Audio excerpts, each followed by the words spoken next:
Queen Bee. What it is, nephew? What's the word with it? Trying to create that vibe, you know. It's still Women's Month, man. Definitely is Women's History Month. I keep forgetting about that. I seen a whole lot of Women's Day today. Yeah, Women's History Day. I guess they just celebrating every day, but they deserve it though, They man. deserve it. They deserve it. Shout out to the ladies. Shout out to the ladies. This is for y'all right here. Free B Grana. Free B.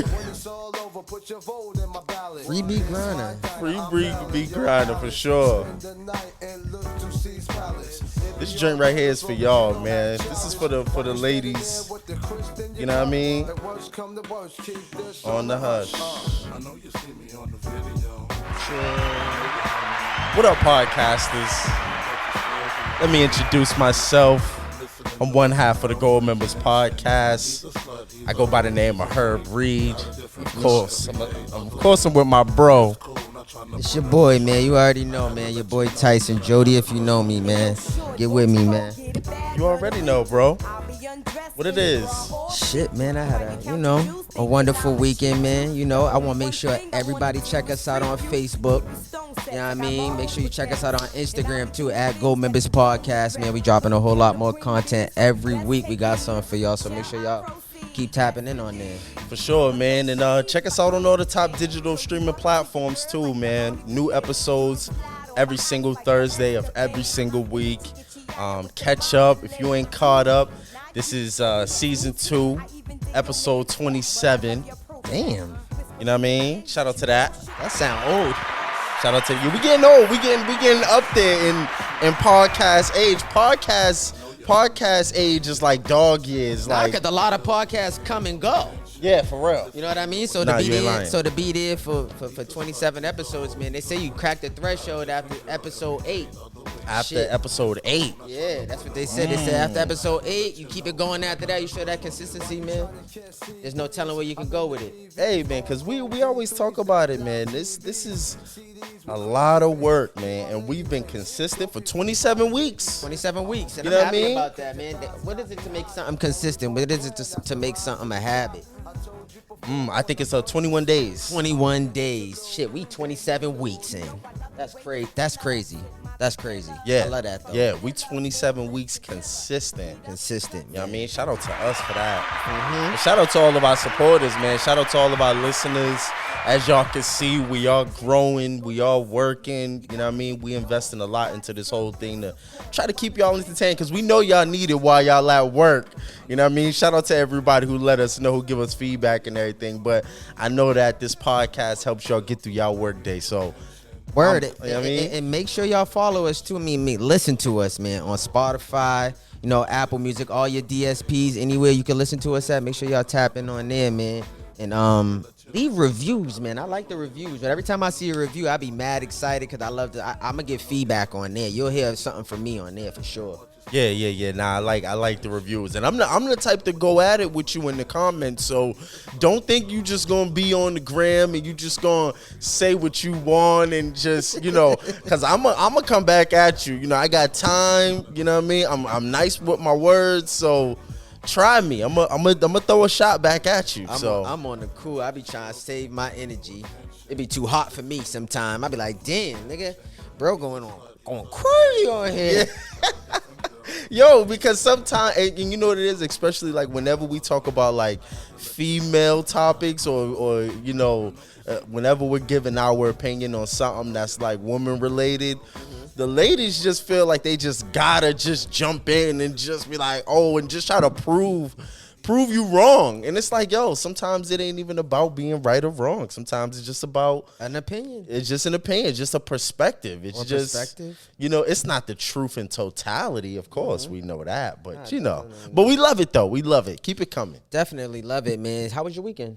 My weekend was great, man. I just been working, man. The weather's starting to turn around, so I'm gearing up for the summertime, man. So, how was yours, though? It was good, man. Weather is kind of fucking weird because one day it'd be snowing, then it'd be 60, then it'd snow again. And I'm like, damn, like, what the hell is going on? But my weekend was great, man. Shout out to all my cousins. I had about 3 cousins that had a birthday this weekend.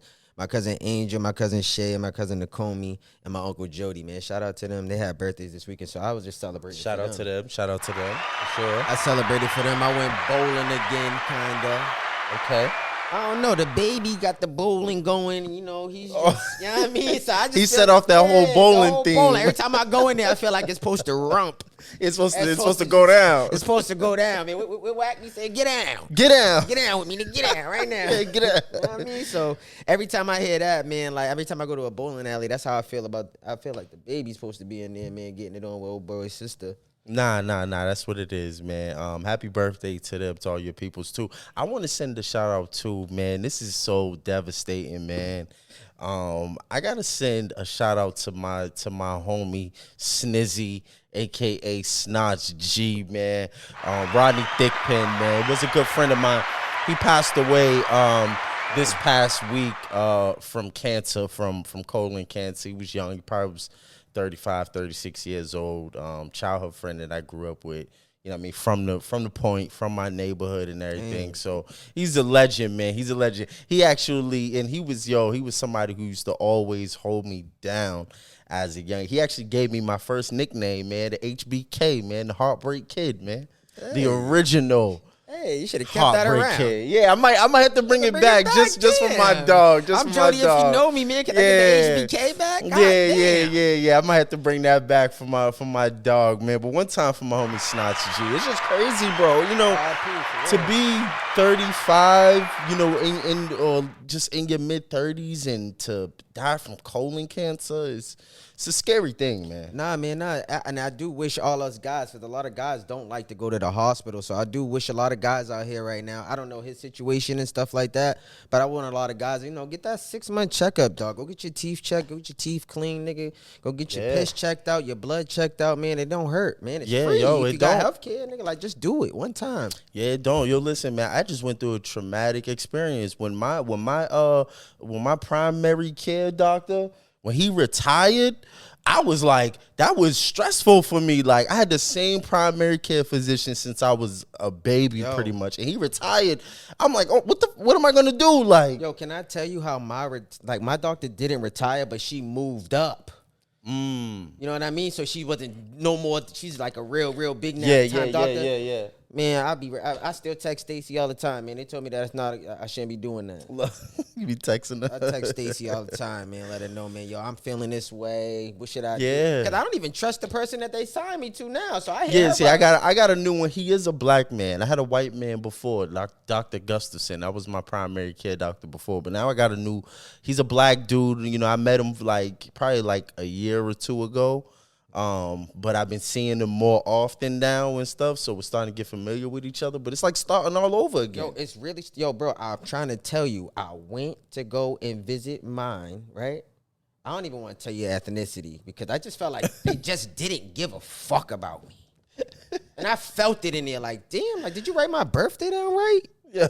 You know what I mean? Like, I just felt disrespected, man. So I still call Stacy and see if Stacy could, you know, check I got the app on my phone. I just went and got a physical, and I got my results from my blood tests and I like that. all my other tests right on my phone. Yeah, that was kind of dope. I was like, because my doctor used to have to call and leave everything on the answer machine. Like, nah, you clear, you good. Or like send it in the mail. I'm used to like getting everything in the mail. Let's be clear. I always gotta you clear.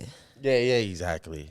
That's important. That's very important. Always got one of those. Yeah, man. But keep those on deck, man. You know, it's just again, it's a scary thing. It is. And you know, and I don't know, man. It's just it's tough. I think one of the things that, you know, because I would speak to him every now and then.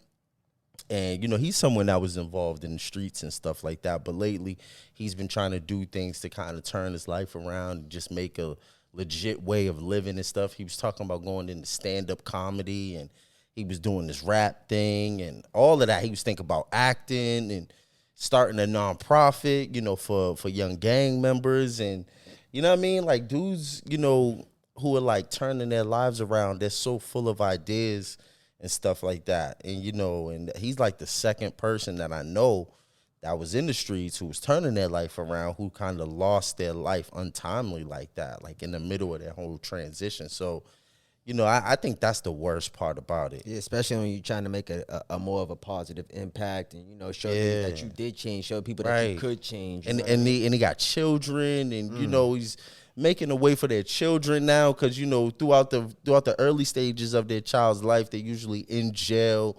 You know what I mean? Yeah, like so he was recoup. Yeah, like trying to make up for all that lost time and trying to really like change their character in their kids' eyes. You know what I mean? Because I think they realize that, because kids know, like when their parents go away to jail and stuff like that. But, when they come home, they make it a point to stay home. And I don't think people understand, bro, how hard it is to do that. To make that transition and try to switch over into something from doing something for so long. Right. And thinking that was the right way. Yeah. It's hard to switch it over. To be honest, that leads to a struggle. Yeah, it does. And that was something I kind of wanted to talk about because everybody nowadays, bro, they swear that they in the struggle or they come from the struggle. But they don't really come from the struggle. No, niggas swear because they ate ramen noodles and had a peanut butter and jelly sandwich for dinner that they were from the struggle. You haven't, my nigga. Right. Bro, this is my thing. I come from the hood. I come from the projects, right? Right. You've been to my house. You stayed at my house. You come to my house when I'm not there. Right. You know what I mean? Right. My house was nice. Right. I lived in the projects. In the projects. Washing machine and dryer. Upstairs, downstairs. Upstairs, downstairs. Full bathroom. Upstairs, downstairs. Full bathroom. 2 full bathrooms. Getting a shower downstairs for the guests. Yeah. I always, you know what I mean? Yeah. I would dare sit here and tell somebody that my mother let me struggle. Why would I do that? I ate good. My friends ate good. I looked good clothing wise. Got a good education. I went to fucking. My mother paid for me to go to high school. You probably never went to public school for real. Never went to public school. Paid for me to go to high school and paid for my books. Yeah. I was paying for high school books and I'm from the projects, bro. Yeah. I'm tired of niggas saying they from the struggle because they come from a bad environment. Right. That's 2 different things. Or you lived in the vicinity of a bad environment. Yeah, or you from the hood. Like, it's okay to be from the hood and still be a good nigga. Right. And to be niggas yourself. and niggas think that that's wrong. Yeah. And I hate that. You know what I mean? So I'm like, my thing is, it's like, nigga, like, what is the struggle like nowadays, bro? What would you consider the struggle? Somebody, I'll give my answer first. Right. Somebody who can't eat at night. They don't got nothing in the refrigerator. I've been in their house. Right. That's why they was able to come to mine. Somebody who ain't have nothing to wear the next day. Or they had to share with somebody else so they couldn't get fly that day. I have friends. I gave my clothes to, or whatever the case may be. You know what I mean? Like, I know niggas who really struggle, so I would never sit there and say I struggled. Yeah. So what would you think is like the struggle for real? Like, yeah, nah, you right. Cause I got family members where I grew up a lot different from how they grew up. You know what I mean? And like when I say that, I was like, I was very fortunate, you know what I mean, to have both parents, to have a father who, made a substantial amount of money to support our family and stuff like that. I would say that. I would say any single mother out there that's, trying, that's working to, keep up a living, for her family. Yeah, trying to make ends meet. That's exactly it. Like someone that's out there trying to make ends meet. You know what I mean? Just like you said, that's trying to put together a meal. You know what I mean? At the end of the day, who's trying to put together school clothes. We went to school with a lot of people like that who we wore uniform, but their parents was trying to put together the uniform for them. You know what I mean? While we had fresh Dickies and new white shirts and, fresh winter coats and all of that, there was a lot of kids who didn't have winter coats. So I would say the struggle is if you're going without the essential things that you need to live a healthy lifestyle, you know what I mean? You are in the struggle. I love the word essential that you use because it's like niggas always say I had beans and weenies, beans and franks, or we have French fries and hot dogs. I still eat sausage and beans. That's still my shit with a piece of bread. Like shit's bar. and that's just You feel me? So it's like I can see if that's the only thing you had to eat. I had options. I could have had the beans and franks. I could have had some fish sticks and fries. Right. You know what? 4 fish sticks with a piece of cheese on top in the oven. Right. Change your soul. Shit, we was whipping up the fucking chicken patties back in the day with a piece of cheese and some hot sauce. You know what I mean? Cup of noodles. Like, just because you come from a place of struggle, like where there's people struggling around you, don't mean you're struggling. Right.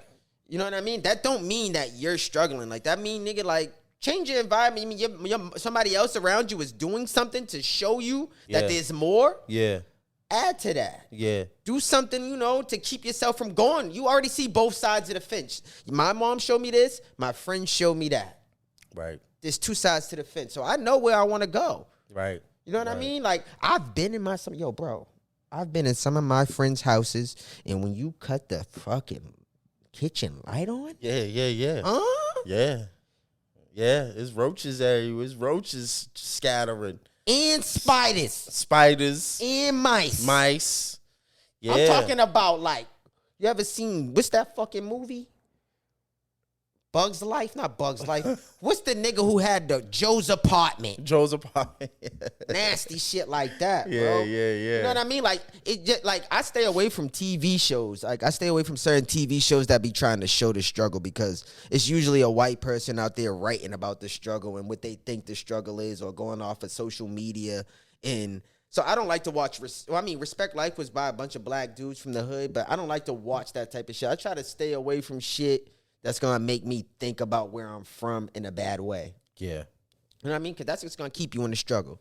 Yeah. Nah, you're right. You're right. Because I come from a similar place, one of the biggest neighborhoods here in Boston, like yours, and I didn't grow up struggling. You know what I mean? I don't claim to grow up struggling. I don't do things that people in the struggle do to try to make money, which I mean, sell drugs.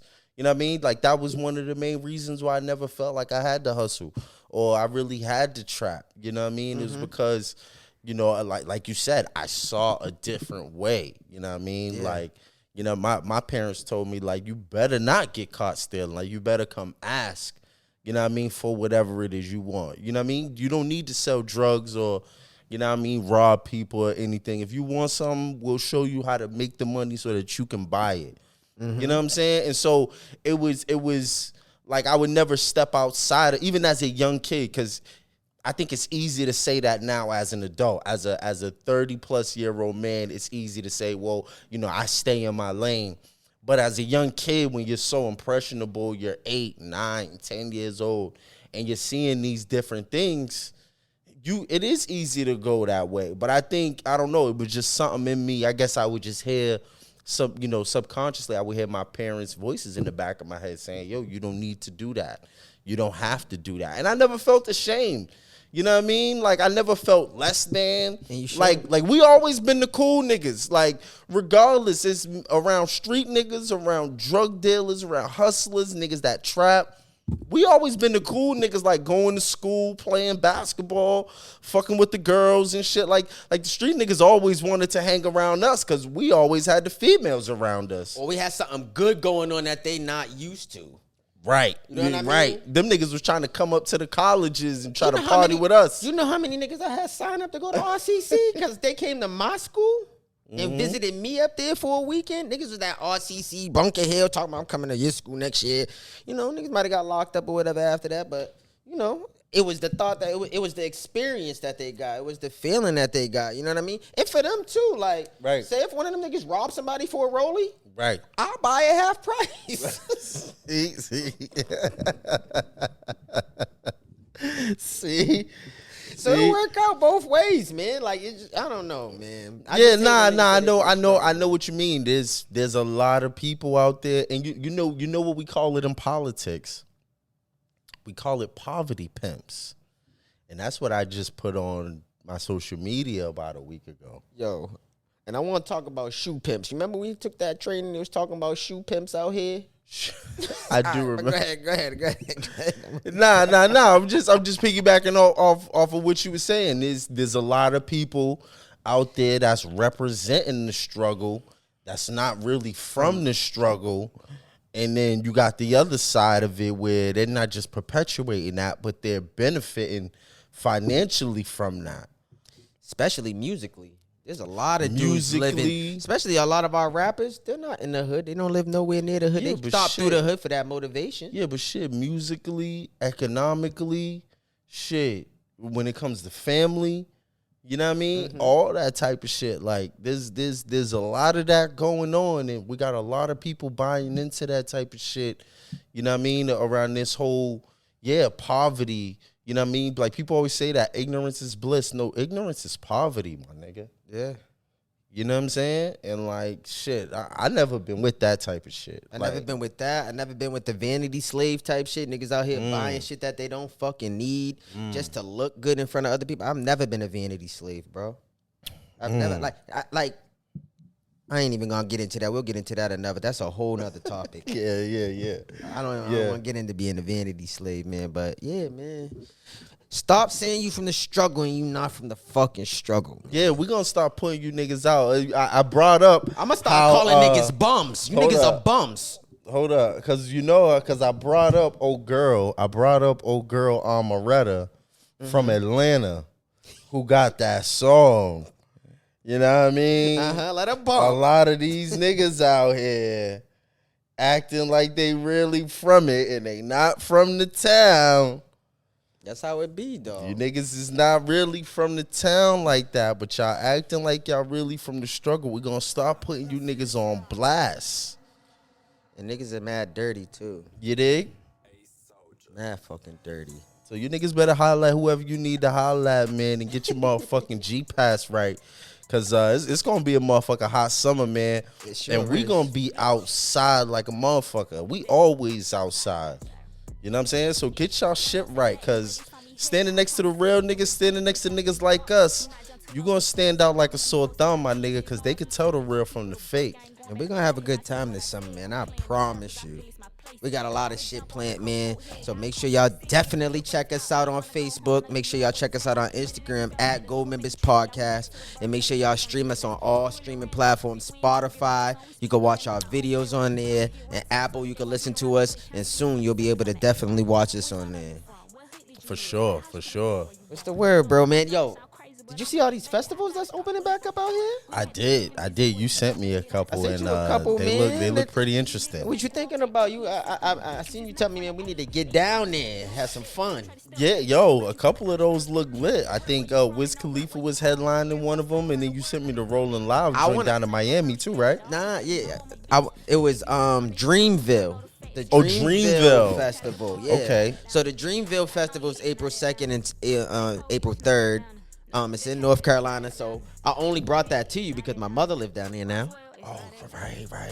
It is. I did see that. You know what I mean? And the headliner, obviously J. Cole, but he got Lil Baby, he got Kehlani, he got Lil Wayne, Jeezy, T.I., he got Larry June, Wizkid, Wale, T-Pain. He got names on here, Moray, Ja Rule and Ashanti, Fabio. He got Bia, Boston's own, on there. Like, okay. Bass. Look, we might be able to get down there, you know what I mean? Ari Lennox. Like, we may be able to do some real things down there, What's man. the dates on that? April 2nd and April 3rd. Okay. So that's coming up in less than a month. Okay. I'm about ready to get off air. When we get off air, buy a ticket. Yeah, word. And head down there, man. But they got that going on, and then they got Rolling Loud, which I probably will never go to. I don't think I'll ever go to Rolling Loud. But the headliners was crazy. They got Ye the first day, Future the second day, and Kendrick the third day. And I don't know, Rolling Loud's making a lot of fucking money, my nigga, to be paying those three top headliners. Future, Ye, and then like underneath Ye is Playboy Cardi, Lil Durk, Don Toliver, 2 Chainz, Lil Yachty, 3 6 Mafia, Sweetie, G Herbo, Fabio Foreign. Underneath Future, Lil Uzi Vert, Kodak Black, Baby Keem. You know what I mean? Trippie Redd, Gucci Man, Lil J. Like, it's mad fucking people performing in there. I don't know. That's probably why them tickets cost so much. Because they paying so many people, my nigga. Like, Nah, that's a heavy lineup right there. but Those is all heavy hitters. you know what was so crazy about it all?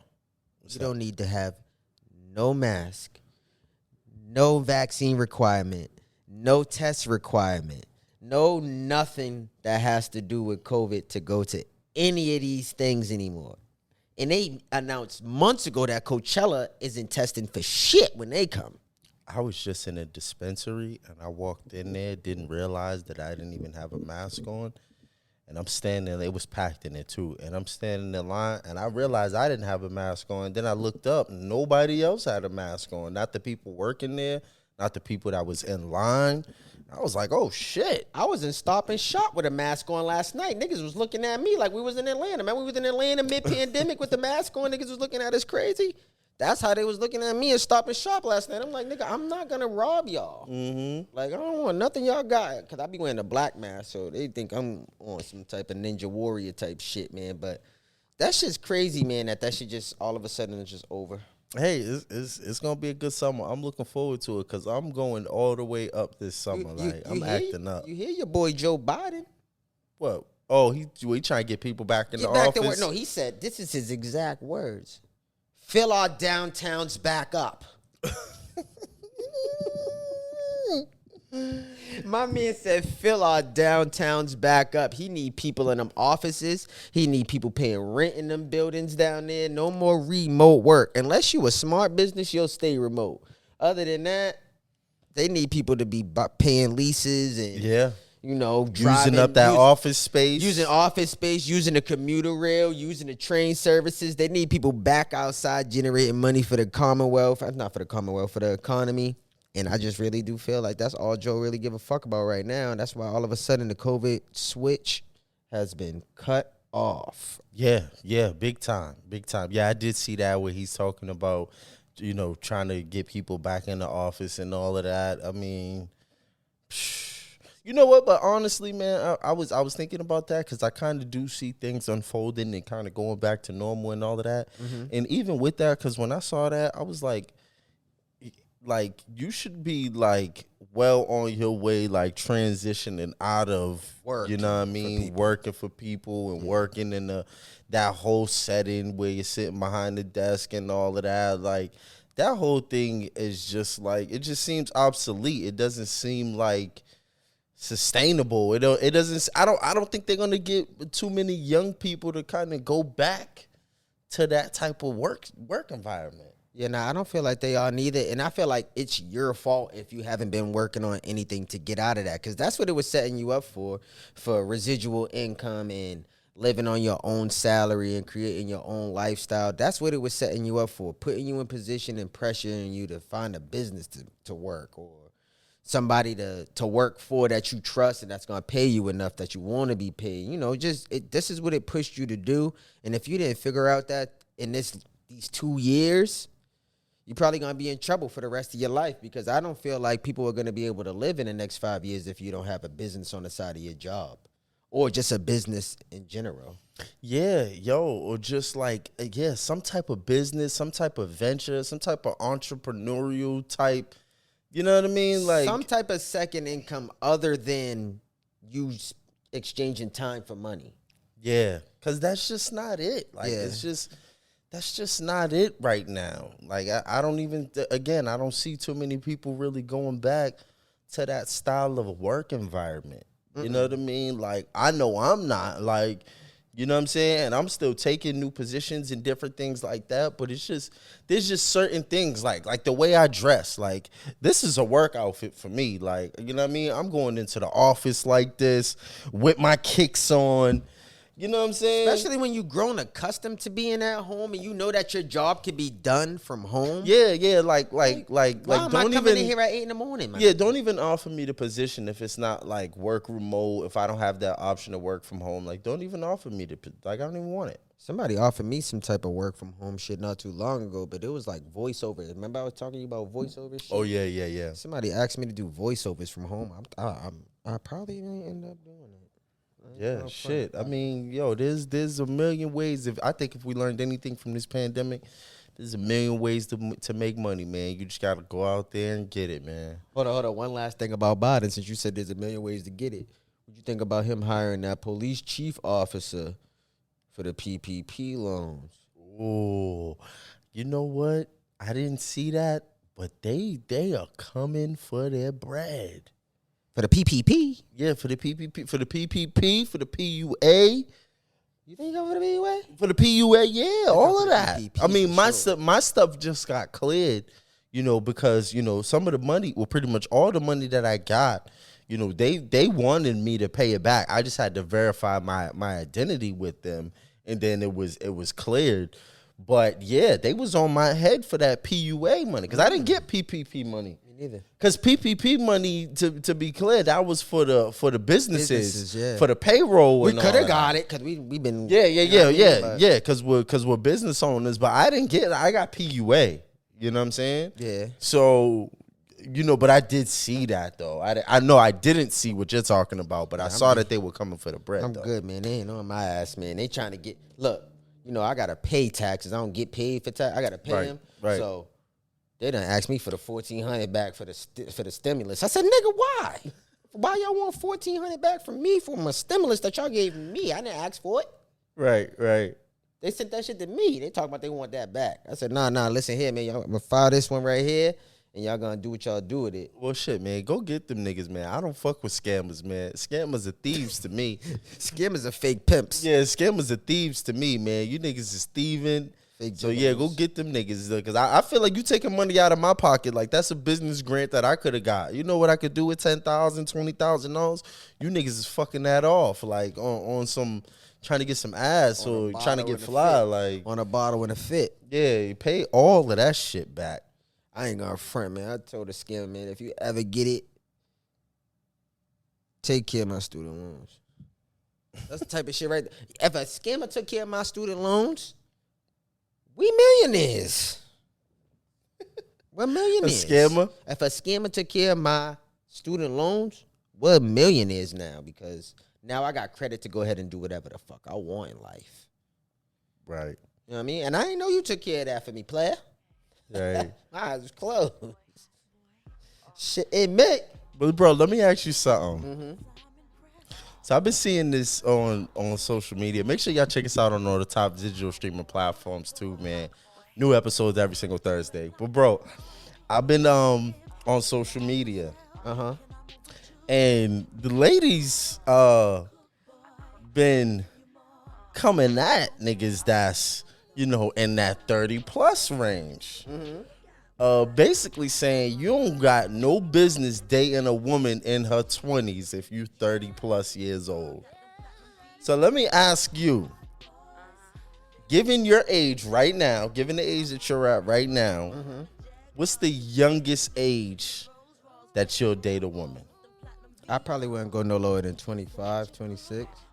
Younger than 25, 26? Yeah, I feel like 26, the 26, 27, kind of like know what you want. They know what they want. Yeah. Or they're trying to figure out what they want. But when you too young right now, I don't got the energy. So would you date someone that's 21, 22 years old? That depends, because women do mature faster than men. You know what I mean? So I'll give them that. Like, women mature way faster than men. So sometimes younger women just want an older guy. You know what I mean? So they'll lie to you and tell you, like, nigga, I'm 29 and they're 21. Because you're 31, 32 years old. They'll lie like that. You know what I mean? Because of the nigga that you are. But would I? It depends. Because I done seen. What does it depend on? Tell me what it depends on. No, because I done seen, if you got your shit, like, if you done, I don't know. 21's kind of, like, right now when I think about 21, it seems young. Like, I've seen a 21. I got nieces older than 21. That's what I'm saying. I got my nephew's older than 21. Like, I've seen a 21-year-old that I'm like, nah, you can't be. You got to be 18. But then I've also seen 21-year-olds like, damn, you 35, 36. Right. You know what I mean? So, like, it depends on, like, what you got going for yourself, what you got, that's your maturity level. Like, if you've been, I don't want to be the first nigga, that's what it is. I don't want to be the first older nigga you have ever dealt with. Okay. So if you used to dealing with older niggas, So if she was like 18 dealing with older niggas, she was like 18 dealing with a 26-year-old, and then she got older, so now she's 21, 22 dealing with a 32-year-old. then we could talk. Yeah. We could talk about something now. You know what I mean? Right. Like if I'm your first older nigga, I'm good because that's class. That's school. Like now Yeah. you reteaching like stuff that, you know, you just being an old head now. Now you feel like grandpa, like Right. You the You sugar schooling daddy them. did, Right, you schooling them. Yeah, like I don't think that's right for me at the current moment. But I feel like at 25, 26, like they're having fun still. Right. You know what I mean? And sometimes niggas at 31, 32, 30, they're having fun still. Yeah. That's what I'm saying. So like a woman like 26, 27 years old, 28, or even in their 30s, they're just more mature and ready for more. Right. So I'm at a point in time in my life where I may be ready for more too. So like, Right. I ain't trying to play no games. Like, Right. like this certain shit. Like I seen a funny ass meme not too long ago. Like, damn, why y'all ain't tell me the old heads is like that? Like, I told this nigga I can't see him. This nigga ain't spoke to me in 2 months. Like, yeah, like niggas, older niggas, they don't care. Niggas no don't more. got time to play with They you. got no time. Niggas ain't got time to play with time. you. It's either you on schedule or you're fired. Don't do it. Oh, we got plans and then you cancel. Yeah. Like at our age that we at right now, like I'm fine with you canceling, Yeah. but at the same time, I'm never asking you to go out. Yeah, anywhere ever again. Yeah, Like, that might that's- be it. That's a dud. Yeah. And might be it. and that's the nicest way I can say it too. Like that's a dud. I don't want to do nothing. Yeah. I mean, I don't know. For me, Yeah, I'm about to say, how about you? Like, what's the age for you? see, I don't know. See, I'm not gonna say. I wanted to say something a little while ago because we've had crazy times. Right. That's what I'm thinking about. That's exactly what I'm thinking about. And I'm talking like, Because let me tell you, Yeah. because that 22 to 25 age range, yeah, 23, 25. they ball. They play ball. They they hoop it up. Who's the MVP this year? Who the MVP this year? Because I ain't gonna lie to you, they ball. They ball. They play ball. And listen, they're for the cars. They're And for the honest, shits. they up front. Yeah, they're for the 2 a.m., 3 a.m., even 4 a.m. action. They just, and I sound like I'm speaking from experience, but I'm just saying, this is what I heard. This is what I heard. You know what I'm saying? So I don't know. I'm not going to say, and I'm 30 plus. I'm 32 right now. Just to put I don't want to put my age, but fuck it. I'm 32. Would I date a 22-year-old? I can't say that I wouldn't. I can't say that I wouldn't. I see a lot of benefits. There's a lot of benefits that come with dating a 22-year-old. You know what I mean? Or 23, or someone that's between the 22. I'm looking at like 22 to 25. You know what I mean? That's what I'm looking at as far as like The range. the range as far as like the youngest that I'll go. If I want to have fun, I'll go to that range. But if I'm like looking for something, 25, 30, like I'm talking See? dating. Dating, like something serious? Yeah, like something serious, it has to be between 25 and my age. See, but I could look at a 22-year-old or a 23-year-old, and if she's not tainted, what I mean, like she hasn't like been through shit. She may not even be a single mother. She probably hasn't had kids. You know what I'm saying? Like there's some positives that come with dating a younger woman rather than a woman that's in your age range. You know what I mean? She's still moldable. She's still shapeable. She's still coachable. You know what I mean? In a sense, feel like if you think about marriage, the wife is usually younger than the husband. right. My mother is 10 years younger than my father. Oh, see, yeah. You know what I'm saying? So that's why I'm looking at it like. I'm trying to think about my parents' age. Nah. And when my mother met my father My father he was already kind of established. He was already into his career. He already had his job and everything that he was doing, making his money. He already had kids too. They both had kids. That's a perfect example because, like you said, there's somebody that could come into play that's ready for what you can present. That might be younger. Right. That might be younger. Like a 23, 24-year-old might come into play and be ready to ball and ready to do everything that a 30, 31, 32-year-old is not ready to do. Not ready to do, absolutely. Or not want to ever do. Right. You know what I mean? Like, right. Because maybe she's already been through some things. Her life experiences has probably, you know what I'm saying, when she gets to that age of 29, 30, you know, into that age range, she's probably already had some experiences that shaped her perspective. That's, you know what I mean, that's maybe drawn boundaries that maybe a younger woman doesn't necessarily have. You know what I'm saying? Like a woman that's more older and experienced, she might be like, you know, I'm never gonna allow this to happen. I'm never gonna do this for another man. I'm never gonna commit to another man in this way. A younger woman hasn't been through that, so maybe she doesn't have that perspective yet. but also too, like the con to that, like if I was to be dating like a younger woman, there's a lot of things we probably don't relate on. Absolutely. Which is the fucking worst. Which could definitely be a deal breaker. It could, yo. It could definitely be a deal like, breaker. You never saw Friday? Yeah, see, shit. Oh, you know? man. You never saw The Wash? Yeah. You know, like you never saw, you never got a slice and a teeny from over here before. Like, yeah, I know. You know, like you never got a patty, a steak and cheese on cocoa bread. Like, and that makes it hard. It makes it hard, but it could be fun. If the person is like open and willing to like, you know, catch up on that. Because I tell them all the time, like, yo, this is history. Like, this is your culture right here. If you never seen Do the Right Thing, like, you're missing a part of your history, a part of your culture. Yes. You know what I'm saying? So, but they have to be open to receiving that type of stuff. And then it could be fun. And then we got to do the same too. We got to do the same too, even though we were born before them. Like, there might be shit that they watched that we would probably like, nigga, that shit we ain't think about cutting that on. Like, anime, I wouldn't think about cutting anime on, but I've watched anime before with somebody who loves anime. You know what I mean? And I'm hip to anime. My college roommates was on that shit heavy, but it's like, you know what I mean? Yeah. Yeah. So, nah, you're right. You're right. I've been in those situations where it's definitely like that gap in age, and you just, you know, when it comes to culture and arts and stuff like that. Thinking like, is you too young?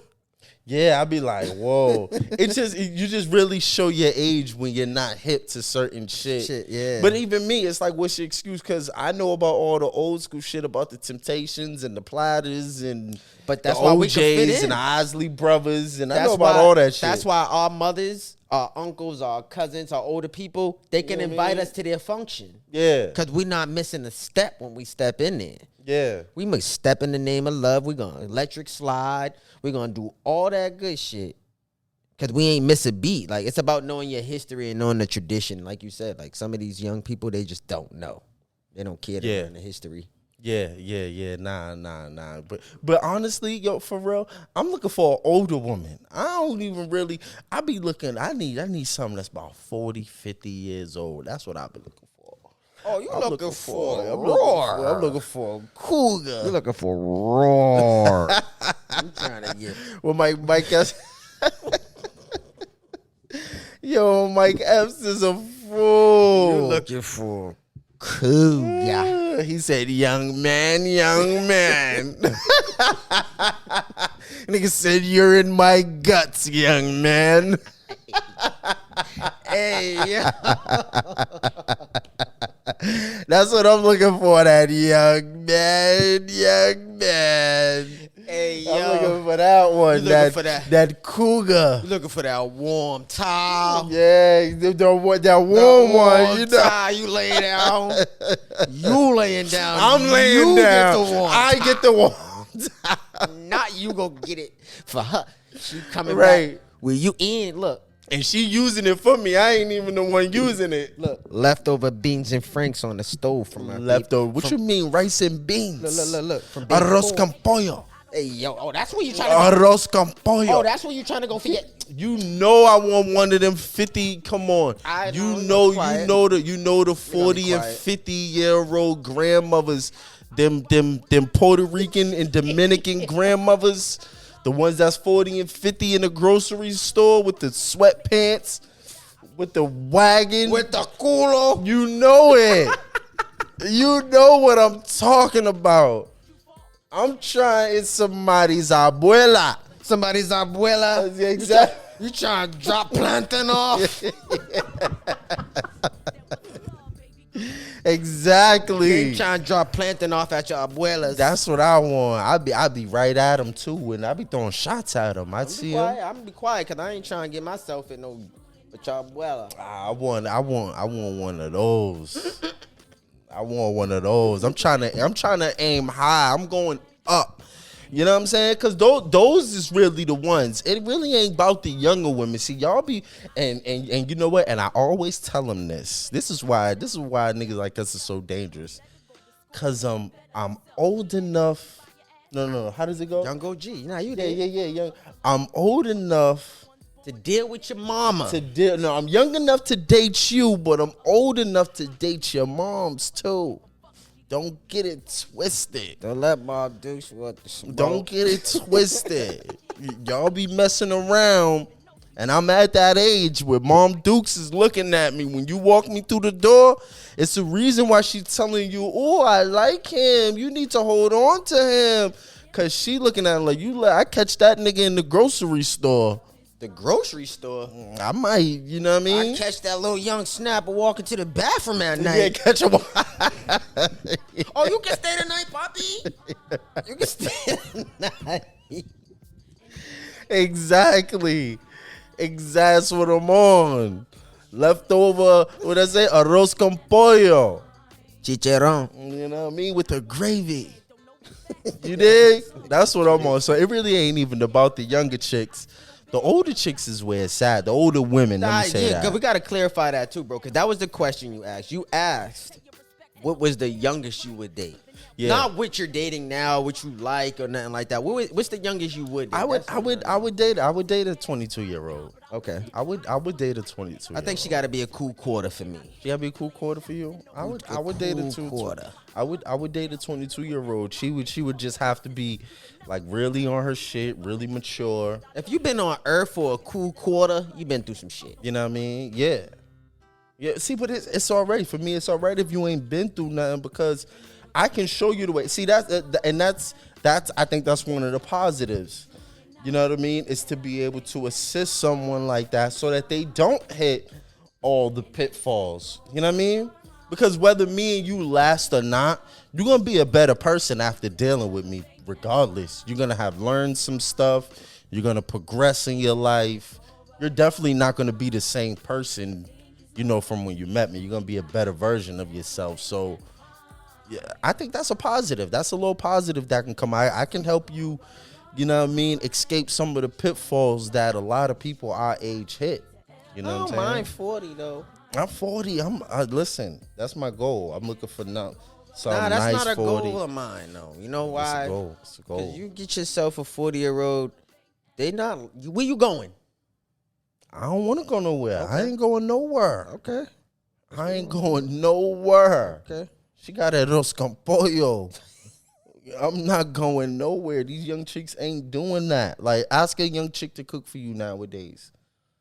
No. YouTube? Abuela got that on the stove. She got that what is it? The chicharron. The chicharron. The The chicharron. cilantro from scratch, the sofrito from scratch. She got the sofrito from scratch. See, you know what I'm talking about. I'm being quiet. You know what I mean? Yellow rice. You know what I'm saying? And no, it's not burnt and stuck smelling, tasting all smoky. You know how the rice gets smoky when it You know gets how to burnt? make that? You know how to make that? What, Just the yellow like that? rice? I know how to make it. Yeah, see, but everybody can't do that. They usually burn the rice to the pot and then the rice be tasting all burnt.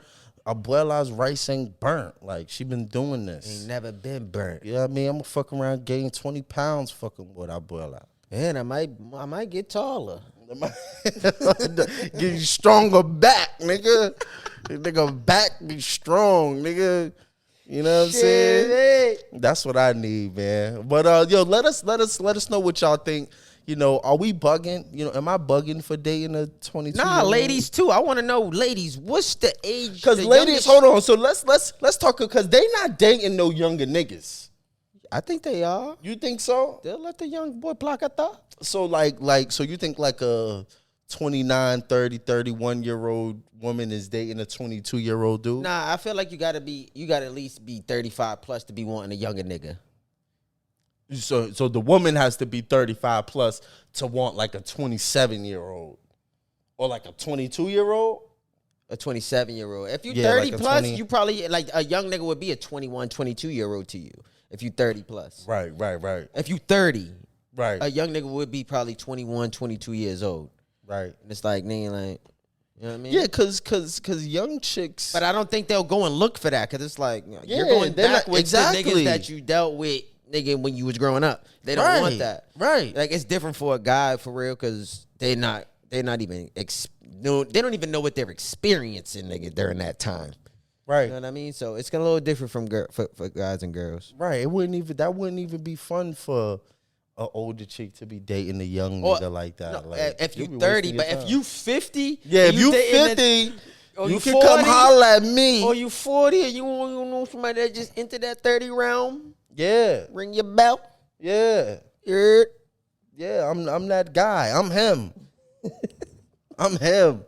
I'm that guy for you. So yeah, let us know what y'all think about that, man. I'm definitely interested to hear from the ladies. Of course, we know the ladies like older men, because you know some of y'all probably got sponsors or sugar daddies or some shit like that, man. But let us know what y'all think, man. Leave a comment, man. Check out our podcast page. You can leave us a voice message. You can leave a review. You can leave a comment. Let us know what you think about this topic. I'm interested to hear what y'all got to say about this one. Word. What else we got? I wanted to talk about picking sides, Brody. Okay, let's get into it. I wanted to talk about all that shit that's going on out here right now in social media. And I feel like it relates to, you know, nowadays too, or even just our life in general. Like, so recently over the weekend, Lil Durk and the baby got into it a little bit, you know, social media talking, you know, social media scuffle. And, you know, the baby just recently dropped a joint collaboration album or mixtape with NBA Youngboy, Yep. who has problems with Lil Durk. But all over the tape, NBA Youngboy's dissing Durk's people. You know what I mean? He's dissing NBA. He's dissing Vaughn pretty much the whole time. Yeah. And the baby, you know, he came out and he said, you know, you niggas ain't gonna let me know who I can make money with. You know what I mean? Like, I ain't picking no sides, nigga. This is just what what it is, nigga. We did this mixtape in 2 days. We got 2.5 million. But when he did post, he said that your big homie, he was talking to him on the Durk's, you know, side partners. Yeah. And he said, your big homie's in my DM waving the white flag. That's where I feel like the baby's trying to take on some kind of, you know, he's taking on young boys' beef instead of, you know, not picking sides. You know what I mean? Instead of staying neutral, like, all right, you dropped the album where niggas talking, boom, boom, boom. You knew there was going to be backlash from that. All right, fine. Right. But for you to come out and then you to do a caption and then you let everybody know, you know, this is what it is. Like, you know, nigga, what'd he say, bro? I gotta read it. I just pulled it up. He said, I play cool with y'all niggas, want to make it about y'all partner, and I don't speak on the deck because I ain't on that for real. Every day I wake up to teach me a nigga like you. Talking to the nigga Memo 600. Then he said, so long live him, King Von, got my respect. He stood on business, no excuses. It was just another nigga there ready to stand on business too. That's where you don't gotta say that part. You don't gotta say that, especially if you're not picking sides and you claim you're not picking sides. But I do feel like he's picking sides, because if you look at the way this shit goes down nowadays, Lil Durk and them side, they're like on the Drizzy side. They're like on the side that's really in the game. Like, they're gonna have longevity in the game. Yeah. The baby, I mean, I do feel like NBA Youngboy have longevity because of his body of work. He did a lot of work, but I don't feel like his rhymes will last forever. You know what I mean? So, like, they're like on the irrelevant kind of like side that can be hashed out at any given time. Right. You know what I mean? And I feel like he did pick sides by saying what he said in that. Like, what do you think about picking sides? Like, could you be neutral in a situation like that? Because I do like the fact that he came out and he let niggas know, like, that because a lot of rappers are scared to do what he did. They won't pick a side. Like, nigga, like, I'm neutral. This is who I'm getting money with right now. All that other shit ain't got nothing to do with it. Nobody else wants to do that. Yeah. Yeah. Nah, I feel you.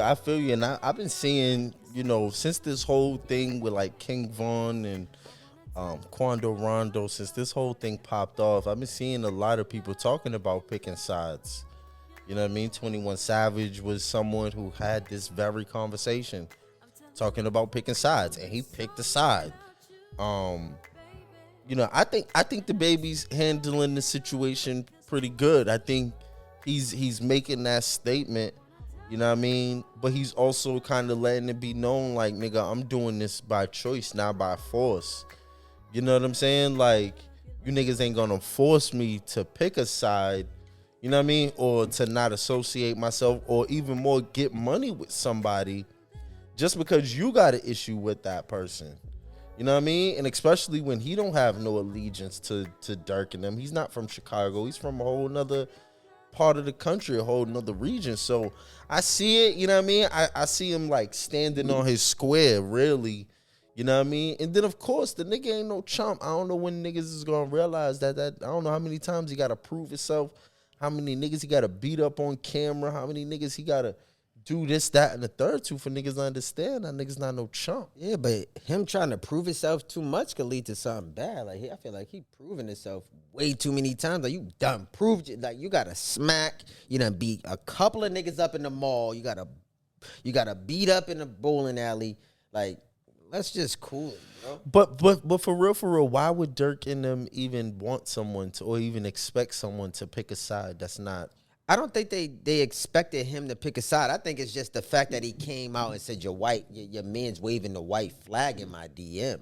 Well, yeah. Well, I see why he said like, that. Nah, like, go ahead, y'all niggas make music together. Yeah, but he did say like maybe y'all not on the same page. Cause they not, as part of y'all team, because he was on if you got some niggas talking crazy to you, and then you got someone else in your DM sending a whole nother message, as he said, waving the white flag, saying, nah, it's all peaceful, then maybe y'all not on the same page, and y'all should have an internal discussion to figure out where y'all stand on a certain issue. Because are you niggas mad at him for doing a collaboration album, or you not? Nah, you was spot on with that about them niggas not being on the same page, because the nigga that the baby responded to, right, him and Dirk ain't even getting along right now. So that's why I was like, why you respond to that nigga? And then when he responded, it was just literally what he said. Like, nigga, he brought Von's name up, and then he said what he said about he's throwing white flags in my DM. Like, nigga, you surrendering. Yeah. That's why Dirk's like, nigga, man, what? I mean, nigga, I ain't surrendering in nobody's DM, but you're also talking to a nigga that I ain't rocking with. Right.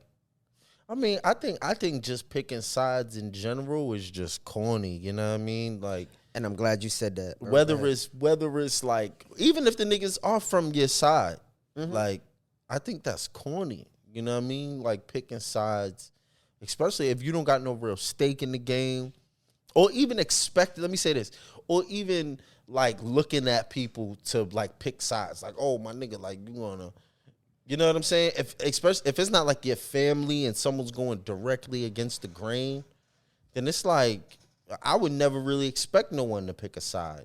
None of my homies.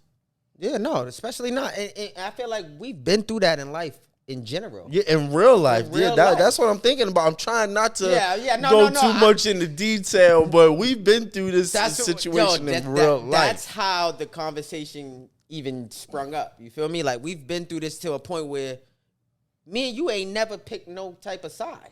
Right. What we got going on is what we got going on. Right. We ain't pick no side. We ain't pick no hood. And we had some serious shit. And we got to go to school together. Right. We got to play ball together. Right. We got to see each other every single day. We seen each other every single day, damn near our entire life from school. Right. You know what I mean? So we've been through it, and it was like, nigga, 10 toes down with who we are. Right. And Yeah, what and we that's what I'm doing. saying. Even if it's my side, like niggas from my side can't even make me pick a side. That's what I'm, yeah. You feel what I'm That's saying? when you know shit's real and you know what you Right. got. Right. And niggas ain't on no type of funny time. That's how you know you can go very far. You know what I mean? Yeah. Like nobody would be able to say, yo, this is what it is. This is my side. This is, you know what I mean? Pick a side. All right. If you niggas want to exclude me from your side, then that's cool. That's cool. But you're not going to put me in a position where I have to pick a side. Like that's just not. Whatsoever, because what the fuck do you own over there? Right. That And when I what do really I get to it. benefit? What do I get out of, especially if me and you's not collaborating? Like if me and these people that's, you know, giving me this ultimatum, if me and you's not collaborating, we not making no money, but I'm making money or I'm progressing from this situation, nah, you just gonna have to be mad at me, my nigga. Word up, especially when it ain't nothing that serious. Like Yeah, it I ain't ain't got not, yeah. like there's no killing in between there with the baby and the and Lil Durk. Like there's none of that shit going on for them two to have a problem with one another. Right. Them right, two specifically. Right. You know what I mean? So I don't know, man. Just that picking side shit, man. Like just stay firm on who you are. Be genuine. Don't switch up, man. And you can get further that way, nigga. Like people gonna stand firm with you because all that shit gonna wash over. Right. So let me ask you, do you think someone like Meek Mill, who, because I say Meek Mill because he has a good relationship with someone like Lil Durk, do you think he would do a song with the baby?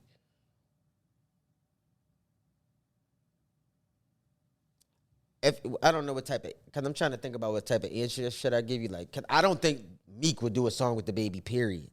You know what I mean? I just don't think them two on the track would be good. I don't think that's a good mix. Yeah. But no, I don't think Meek right now. No, Meek's not doing the track with the baby. I only said that because the baby's smoking hot right now. Like everything he touched turned to fire. If someone like me could use a feature from him to kind You of think he's more fiery than Meek?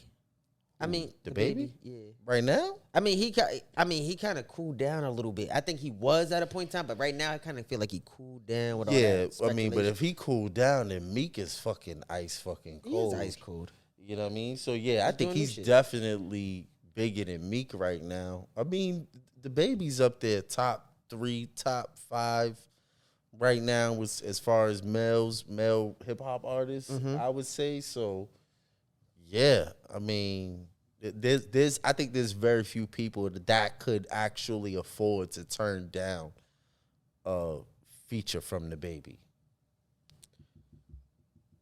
Yeah, I Like- mean, I like- don't. I just feel like he's running out of creative juices. Like his sound. Yeah, his sound's running Yeah. out. Like I feel But like that's why I think he did that album with NBA YoungBoy 'Cause NBA YoungBoy was to a like boost for him. incorporate a different sound. that, and I do feel like I do remember him saying he don't want to rap that long. He only got a couple more years in the game, but the way he came out and the way he took off and the way he did what he did, I do feel as though he only got like 2-3 more years rapping. So you agree with homies, man, the dude Mimo 600, where he said, because his statement was that the baby thought that NBA YoungBoy was gonna save his career by doing that collab. So you agree with that? I don't think that's the word that he fucked up with. Save his career, like He did say that though. that's what didn't I'm he saying. say? But yeah, he did say that. But I don't Okay. think he was saving the baby's career or the baby was trying to get his career saved. Right. The baby was gonna be fine without that album or not. To right, me. right. But I do feel like he did it for more looks, more Yeah. eyes, more, Yeah. something else. Because he dropped so many albums by himself, he got to do something with somebody else eventually. Yeah. Everything that he dropped don't even really be having features. So Yeah. Nah, I do feel like he did it as for like a fresh sound because again, NBA YoungBoy's from New Orleans. He got that real New Orleans sound. and they're both YouTube niggas.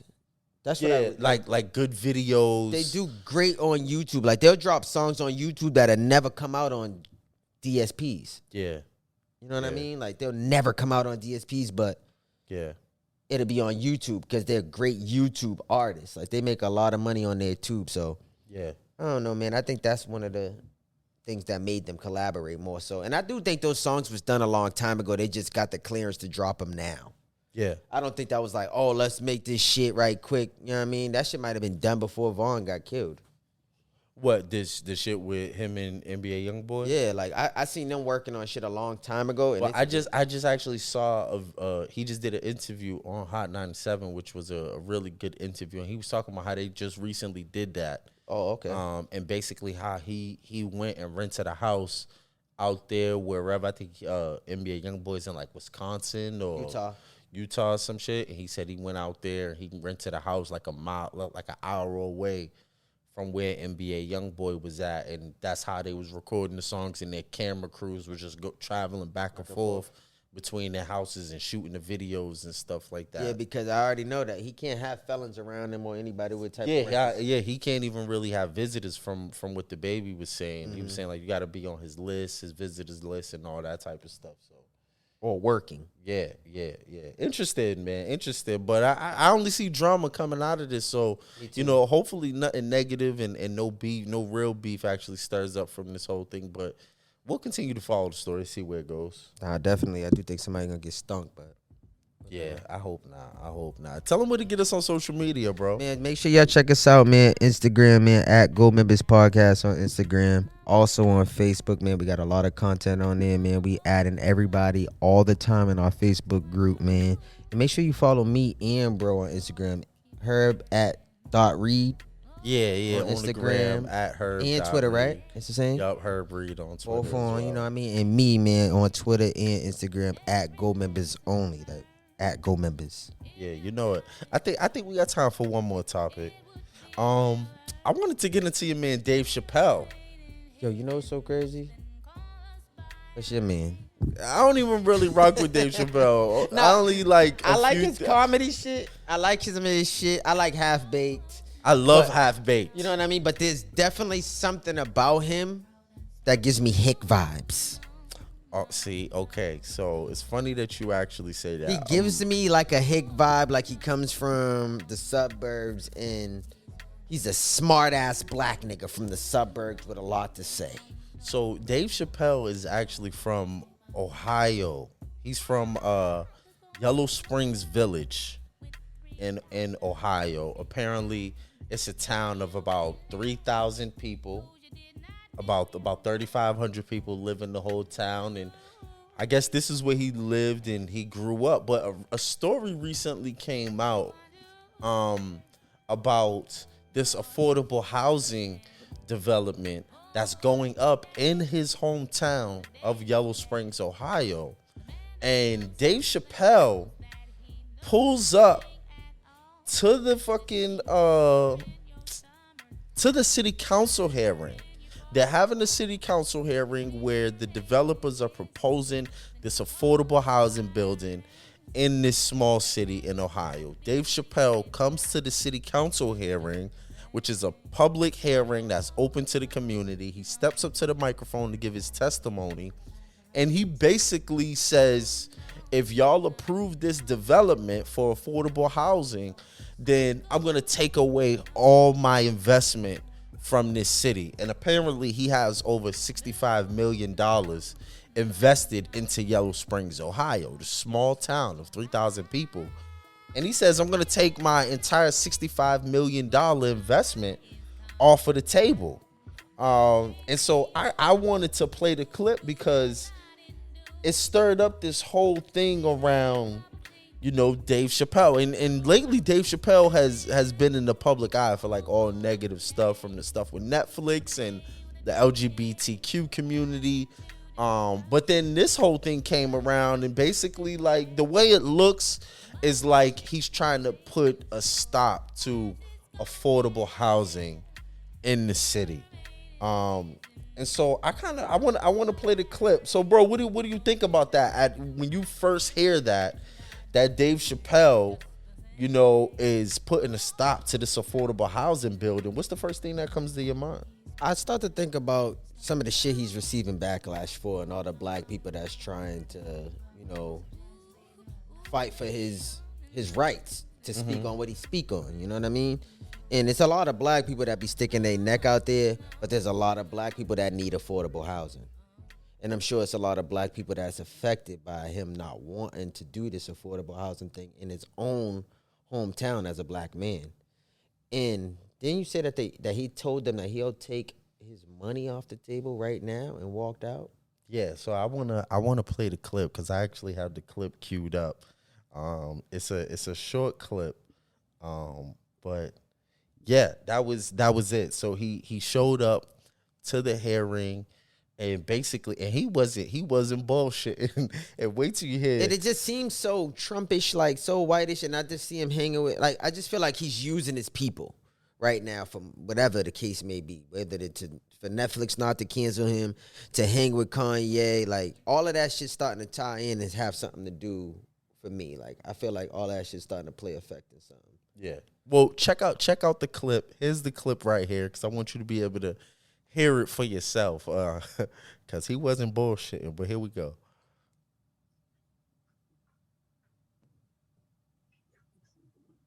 Can I go? Can you hear me? Yes.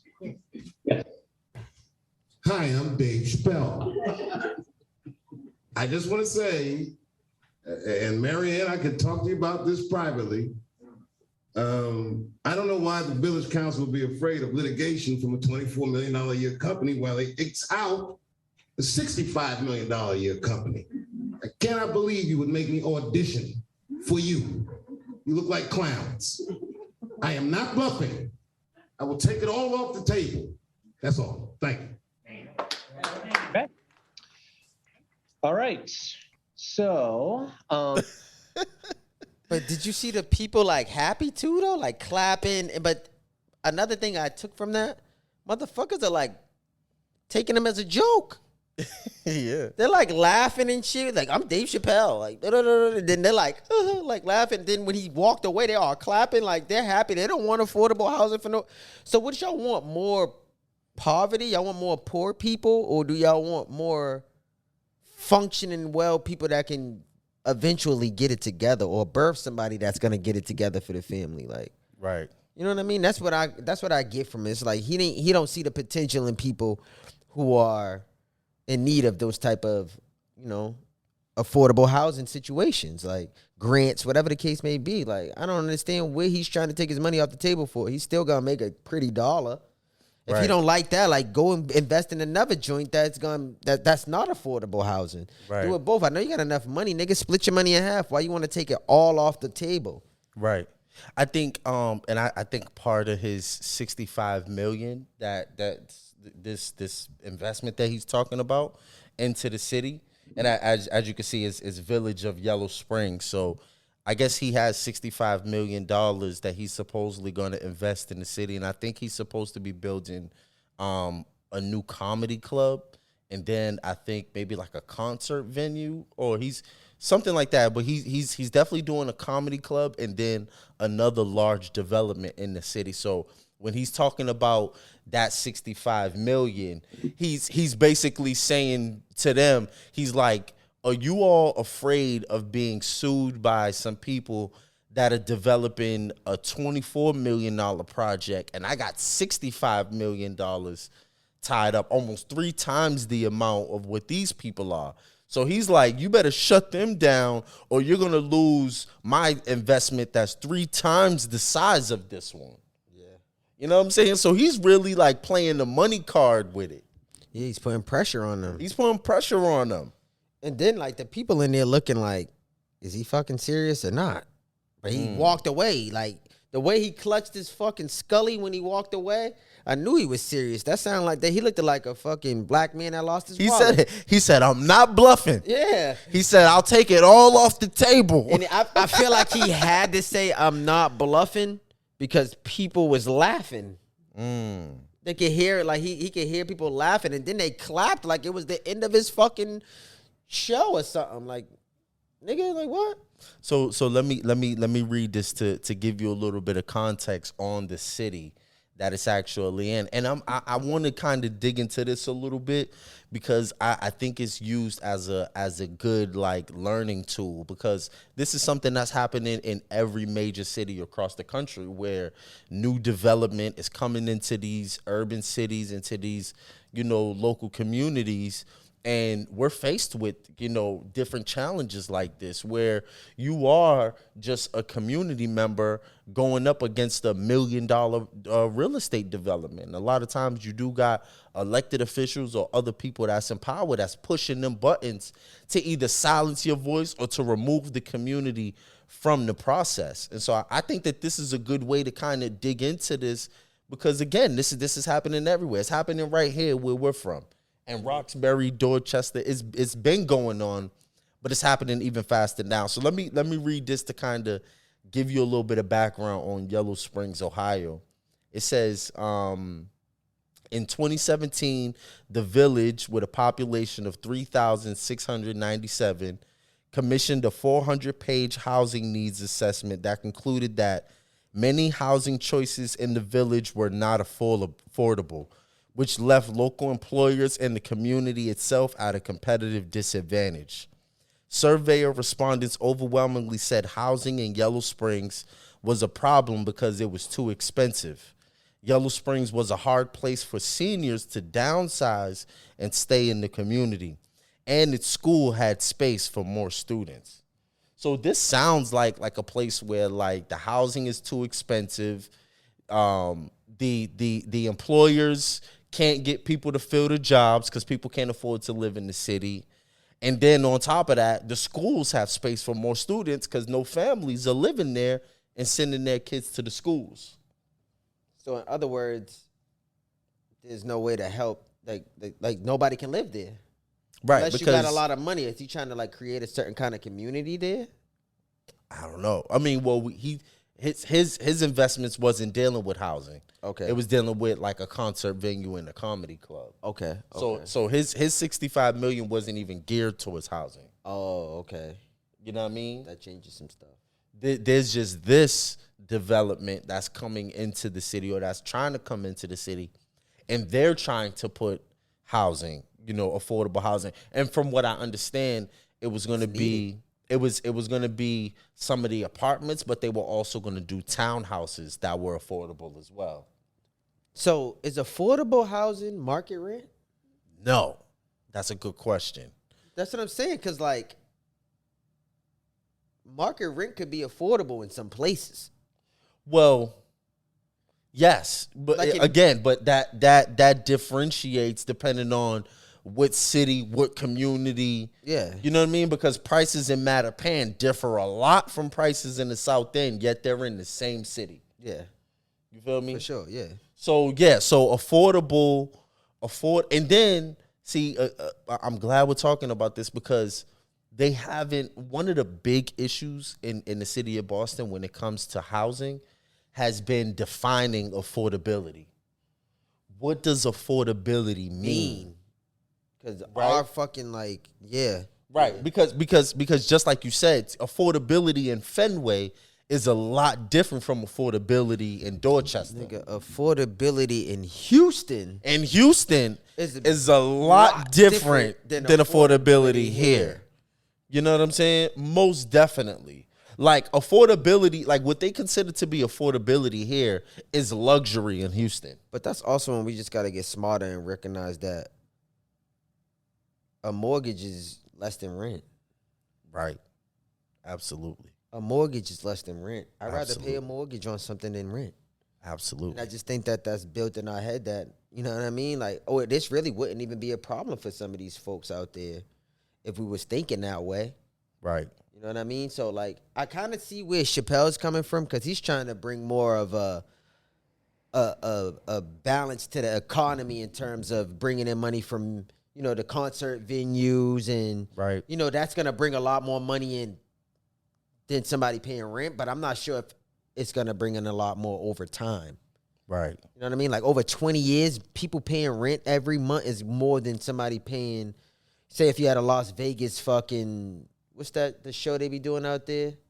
The Las Vegas stand-up shit where they be giving people like a certain segment. If you had one of those in Houston with me, in Ohio where he's at, Yeah. I don't think like that will still even match up to what people are paying monthly for rent. Yeah. You know what I mean? So I do think he needs to, look at the economy and how it's like, who's going to come to those shows? If people can't live there, who's coming?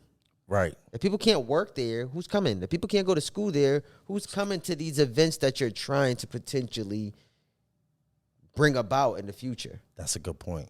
That's a what I mean? good point. That's a very good point. Nah, I totally understand what you're saying. Like you have to create a balance. And again, I think that's one of the things that we're seeing with these different affordable housing developments that's going up in the city. And a lot of what they're doing is they're doing mixed income. Now, I don't know if they're doing this in Ohio, but they're doing this here in Boston. Because Boston's one of the leaders of this whole affordable housing movement across the country. Like, everybody's copying our policy and what we're doing here. And one of the things that I'm seeing here are these mixed income developments, right? So first of all, let's just put this out there. In the city of Boston, every single large development, they have to consider 13% of their housing affordable. So it has to actually go into the lottery. So a lot of times you might have, like, you know, families and stuff that are living in the seaport. They was afforded one of those affordable units through a lottery because 13% have to go towards affordable housing. There's a lot of discrepancies around that because people feel like that 13% should be higher, should be 25, 30%. But now you're starting to see that. You're starting to see these mixed income developments where it is market rate, market rate income, middle class income, and then low class income. I would call it affordable, right? Or affordable at that point once you start getting into low. And the idea is even for the developers, right? Because developers are looking at it saying, all right, we're putting all these millions of dollars into building this building. We have to make our money back. So the idea with the mixed income developments is that they all supplement each other. So what the low income or the affordable units aren't paying, the market rate units are supplementing that and making up for that. And a lot of the time, those affordable people down at the bottom Right. are paid by the government. By the government, Section 8, Section 8, whatever. yeah, you know so what I mean? So it's guaranteed. It's guaranteed money. Yeah, somebody might have to pay that $200 difference, but the rest is already there guaranteed. Right. Or the $20 difference that, you know, that people pay for Section 8 or whatever. Right. The affordable Right. housing And program. if they're only paying $1,800 for that apartment, and that apartment is really $2,200, then again, you got the market rate apartments that supplementing that cost that forced you to place your unit under market rate value. Yeah. You know what I'm saying? But I just want to touch on this last point because I think this might change a little bit of your perspective, you know, on Dave Chappelle's stance. And again, I think this is why it's good that we kind of dig into these topics and really use them as a tool to really understand what's going on. So Dave Chappelle actually had this to say, you know, about this whole thing. Hold on, let me just find the right part in this article. It says Dave Chappelle said the average age in the village is 49 years old. Without its schools, the city will not live beyond the retirees who decided to settle there. He said these changes are inevitable, but we do have a decision about what they are or could be. Let us use more of a visionary eye instead of a reactionary one, because the potential of this place is immense. And O'Bara is not the only solution. O'Bara is the name of the development company that was proposing to build this building. So basically what he was saying that he's not opposed to the changes. He was saying that the changes are inevitable. The land is going to be developed. He's saying, but we have a decision as to who redevelops it and how they redevelop it. And I think that this is such a good teaching tool because a lot of times, and let me just say this, Dave Chappelle was totally right going to that city council hearing and saying exactly what he said in the way that he said it. That was right? the start because we don't do that now. We don't do that go now. to the meetings at all. So that's exactly where I was going with this, right? He did something that was very pivotal. And although he can't believe that he had to do it, he said, I can't believe you're making me come here and audition for you. He was basically saying, I can't believe you're making me come to this community meeting to actually oppose this. Especially when I got this investment. Especially when I got $65 million invested into this city. But I can appreciate what he did, and I'm a little thrown off that people aren't looking deeper into what he did, because that's what we all should be doing. We should all be going to these community meetings, because that's where you have to catch it. You have to catch it when they're in the proposal stage before the project gets approved. Because once the project gets approved, they start putting shovels in the ground, and then it's too late. All the decisions have been made. So he did the right thing by showing up to that city council hearing and putting a stop to it during the approval process. So I just wanted to say that. Yeah, especially right now with us always, like a lot of us now, we're coming of age to where we're mad about the shit that's happening around our city. Right. You know what I mean? Because we're drivers now. You know what I mean? We're trying to get to and from our commute. You know what I mean? Right. So it's like we got bike lanes, and we got a bus lane that turns for the bus only. We got you know that there's certain shit that we needed to be in those meetings and doing what Chappelle did. Right. To stop some of the shit that's going on. Like there's about to be meters on Blue Hill Ave. We talked about we need to be in those meetings and doing what Chappelle just did. Yep. Even though we're mad and it's tedious that we had to come in there and do it, but it's something important that's going to keep money in our pockets and not put money in theirs that we're not getting back. Nah, absolutely. Absolutely. And one of the main groups, you know, a lot of these groups, a lot of these neighborhood associations I talk to, and the main one on it, and let me tell you, it's all seniors and elders that show up to these meetings, and that's actually on the front line of this fight around development and gentrification, displacement, all these different things. And one of the groups is the Greater Mattapan Neighborhood Council, and they monitor all of the development that happens up and down Blue Hill Ave. And this is a neighborhood association of older women, of elderly women.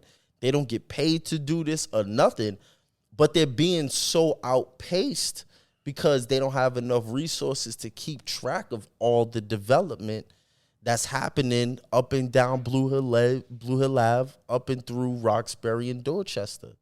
And so you're right. Like, we have to do more. We have to be, you know, on the front lines of these conversations, or else we're just going to get bypassed. And we miss so many things that's happening within this process. So I think a good way to conclude this whole thing is Dave Chappelle's not against affordable housing. It seems like he's against the developers and their plans that they're masking with the term affordable housing. And I read more of that in the article, and maybe we'll put the link with our show description in our show notes with the article. But if you read the article, he's actually doing more talking about the actual development team and some of the shady things that they're doing in their plan and around affordability, like defining affordability. What is that going to mean? Because he's right. It's not enough to just be happy with a developer saying we're doing affordable housing. What does that mean? You know what I mean? What are those housing units for? I can say right now that one of the things that we look at in Boston when it comes to affordable housing is the actual size of the apartments, the size of the units. If someone is coming into your community and they're building a building and it's mostly studios or 1 bedrooms or 2 bedrooms, fair to say that development is not for you. That's going to gentrify you. But a building that has 2 bedrooms, 3 bedrooms, 4 bedrooms, then those types of units are more sustainable for the people in our community, because we have families. We have mothers who have children. We have fathers and families that have children. So just little signs like that could really, and they'll mask it with affordable housing. They'll say our studios, our 1 bedrooms are affordable. That's not for you, because that doesn't fit the demographic of our community and our family. So, you know, just little things to look at like that can be very interesting and very telling about stuff like this. So, you know, I thought that would be good, you know what I mean, as a good way to kind of illustrate some of the other things that's happening, you know, again, in many communities, in Black communities all around the country. So be on the lookout for that. Nah, for real. And make sure y'all start getting out to these community meetings, because you can see the impact that it got on us and our city and the future of our city and our kids, whatever y'all want to call it, your nieces, your nephews. They all going to be affected. So make sure y'all check in on these city meetings, man, and city council meetings, and just be at town hall. I don't care if you outside of Boston, man. Go to your town hall meetings and shit and see what's going on. Yeah, the local project review committees, your local government, your local city councilors, all that stuff, man. Be on top of that. So yeah, man, check us out on all the top digital streaming platforms. We dropping new episodes every single Thursday, man. This is gonna be another good one, episode 27, season number 2. We're gonna be coming up on season number 3 real soon, man. And we're growing real fast. So keep supporting, man. Keep following us, man. And check out the feng shui. Check out the feng shui. Can we just sit here and just cool out? You know what I mean? Real comfy. Like, I know you see us. You know what I mean? We're going to invite some of y'all right here on this couch, Hopefully man. Come next chop week, it up with man. us. We're looking for some ladies to come on this month, too, man. So if y'all do want to come through, leave a voice message, leave a comment, man, somewhere on our Instagram at Goldmembers Podcast, or hit us up on Facebook, man. Leave us a message there. You can even hit me on Instagram, man, at Goldmembers Podcast, or at Goldmembers, or on Twitter at Goldmembers. Yeah, hit me up on social media, man, at Herb Reed. That's HERBREAD. You know what I mean? On one half of the Goldmembers Podcast. I'm going back to my old name, man. The HBK Heartbreak Kid, Herb Reed. You already know what it is, man. We back. Goldmembers Podcast. We out.